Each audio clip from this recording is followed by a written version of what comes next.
In the middle of a crazy busy day, have you ever just stopped and looked up, maybe out a window or at the night sky, and just felt this sudden shift inside you? Well, we're about to dive into a really profound idea from our source material today. What if that feeling is actually a clue to a totally unique kind of happiness, one that only we humans can experience? It's a feeling we've all had, right? That little moment of awe, of connection. It feels amazing. But then, poof, it's gone in a flash. What if we could actually understand where that feeling comes from? And what if we could learn to tap into it more often? Well, to find the answer, we're going to start with a pretty unusual comparison. To wrap our heads around this huge topic of human happiness, our source material asks us to think about an ant. Yeah, I know, it sounds a little strange, but stick with me, because this comparison is incredibly powerful. The idea is that our normal day-to-day consciousness is a lot like an ant's view of the world.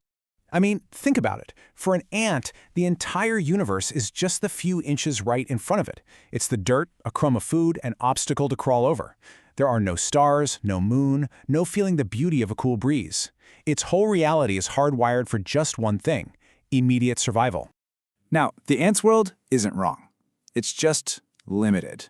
And it's a perfect mirror for us when we get trapped in our own daily grind, right? Focused only on the next task, the next deadline, the next meal. But here's the huge difference. Unlike the ant, we have the potential to break free. We have a unique power. The source argues that what really truly separates us from every other creature is this special, transcendent power. And this is the absolute key that unlocks a totally different kind of happiness. So this isn't just about physically lifting our head and looking up, it's a mental ability. It's our power to consciously hit pause on that ant's view of the world, to stop worrying about work or what's for dinner, and to point our attention towards something bigger, something beautiful. But you can't just flip a switch and turn this power on.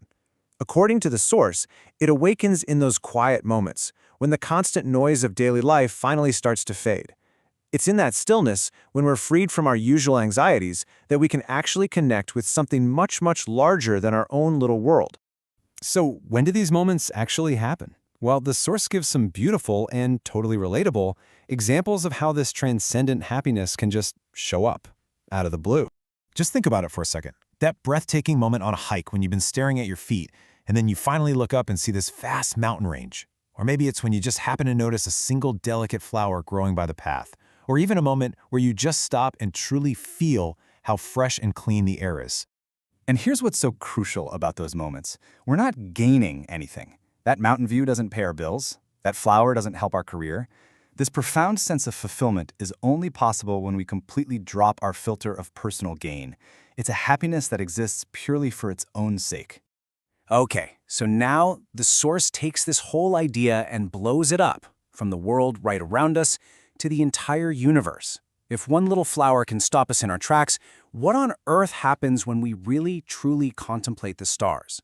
Get this, the light you see from a distant star tonight didn't just leave that star a second ago. It began its journey across the cosmos millions, maybe even hundreds of millions of years ago. It's been traveling through space for longer than human beings have even existed. And this leads to a really mind-bending question. In all that time it took for that little photon of light to reach your eyeball, the star itself could have died. It might have exploded in a supernova and vanished millions of years ago. We could literally be looking at the ghost of a star. And then the source takes it one step further with this absolutely staggering thought. If there was a civilization orbiting that star, its entire story, its rise, its fall, probably played out and ended long before its last light ever reached us. That faint little twinkle we see could be the final silent echo of a completely lost world. So, thinking about all this cosmic scale, it does something pretty incredible to our own consciousness. It brings us all the way back from the edge of the universe to a completely new understanding of ourselves. The experience is described as feeling like being yourself, yet not being yourself. It's not that you lose yourself, it's that you expand. The small, everyday you, with all its little worries and to-do lists, it just temporarily dissolves. Your personal boundaries fade away as you connect with the vast, mind-boggling timeline of the universe. So what this really shows us is that there are two fundamentally different kinds of happiness. You've got the ant's happiness of survival, getting what we want, achieving a goal, and then there's this sacred happiness, which comes not from gaining something, but from connecting with something infinitely larger than ourselves. So let's end on this. We've journeyed from an ant's view on the ground all the way to the ghost of a distant star, and we've learned that looking outward can bring this incredibly profound happiness. But what would happen if we turned that exact same transcendent power inward? In perfect quiet, when we get beyond our own daily thoughts, our own inner ant's view, what grand cosmic mystery is waiting to be discovered inside our own consciousness?